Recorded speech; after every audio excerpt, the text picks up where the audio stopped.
Hello ladies and gentlemen, welcome back to the Dinosaur channel. This is your channel for all things dinosaur and prehistoric on YouTube. Today we are continuing the Jurassic World Fallen Kingdom dinosaur train with the Baryonyx. So make sure you subscribe and turn on those notifications so you don't miss any videos when we do a quick dive on a dinosaur. Leave us a dinosaur sized thumbs up and comment your favorite dinosaur down below, and let's take a quick dive into the fish eating Baryonyx.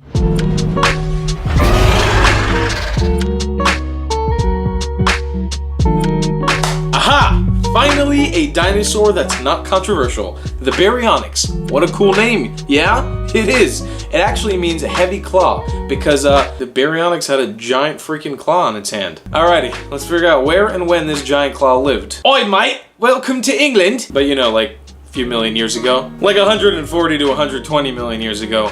England. The Baryonyx lived during the early bits of the Cretaceous period during the Mesozoic era. In what is now mostly the United Kingdom, proper British dinosaur, but also remains of the Baryonyx have been found in other places in Europe, most notably Spain. Nicely moving along here with the Baryonyx, doesn't seem like we have any problems. Let's find out what the Baryonyx looked like. Well, so the Baryonyx was actually a really interesting looking dinosaur. It was a theropod dinosaur, which basically means it stood up on the two legs. We've already done this, we know how it goes. But it was also part of the Spinosauridae family. Barry, the old Baryonyx, was a Spinosaur.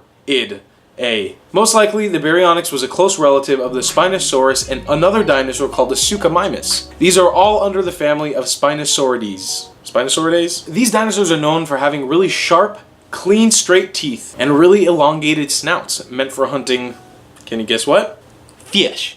This totally makes sense. It's a British dinosaur, eats fish and chips. Let's get this dinosaur some potatoes. But anyhoozle, yes, these dinosaurs were fisherman dinosaurs. We'll get into the diet and behavior of the Baryonyx a little later in this episode. We do know that it was a big old dinosaur coming in at anywhere from 25 to 33 feet long. As well, we do know that the Baryonyx had a little bump up on its skull. Paleontologists don't know for sure whether this was a crest, the beginning of a small crest or a large crest, or just a bump on this one-off individual, but inferences have been made. Also, quick little side note, we don't know for sure whether the Baryonyx had feathers or scales, or somewhere in between both of them, but there's scientific evidence to show us that both feathers and scales would have helped its purposes of living, so there's a debate within the scientific community on whether it actually did have feathers. There is no conclusive evidence that I was able to find, and it is definitely still up for debate. Okay, I just wanted to put that out there. Next topic!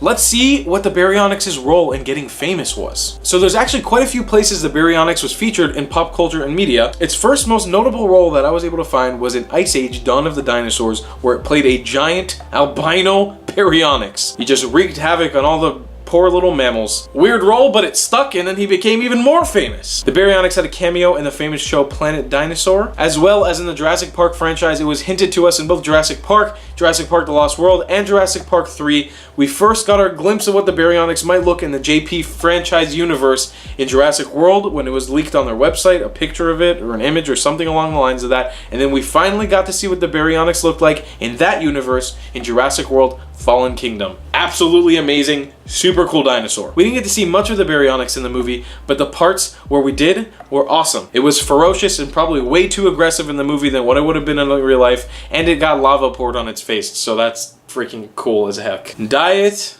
and behavior. What did this Baryonyx eat? How did this Baryonyx act? Why am I doing this? Let's just breeze along, shall we, folks? This is an easy episode. So fishy, fishy, fishy, fish. This dinosaur was all about fish. We know that the Baryonyx was a professional fisherman. So the shape and design of its mouth is actually very similar to modern day crocodiles and alligators, which we know are already professional fishermen. A lot of the diet of crocodiles and alligators are fish because they predominantly live in the water and hunt on fish, and that's why their snouts and mouths are able to really catch fish. We can translate that over to the Baryonyx and different animals within the Spinosaur family that all have these really elongated snouts and super sharp and clear non-serrated teeth. Besides the similarities that it has to modern day crocodiles and alligators, the most conclusive evidence to this is the fact that fish scales were actually found inside of the stomach contents of the fossils of the Baryonyx. So like, it ate fish for sure. As for how much of its diet was made up of fish, we can't tell 100%, but we know that probably most of it was made up of fish, because once you specialize in a niche in the animal kingdom, you're usually comfortable staying in that niche. So it's safe to say it most likely ate a lot of fish. Its behavior was probably something along the lines of chilling by the banks of rivers, waiting with its giant claws to hunt and catch fish with its claws,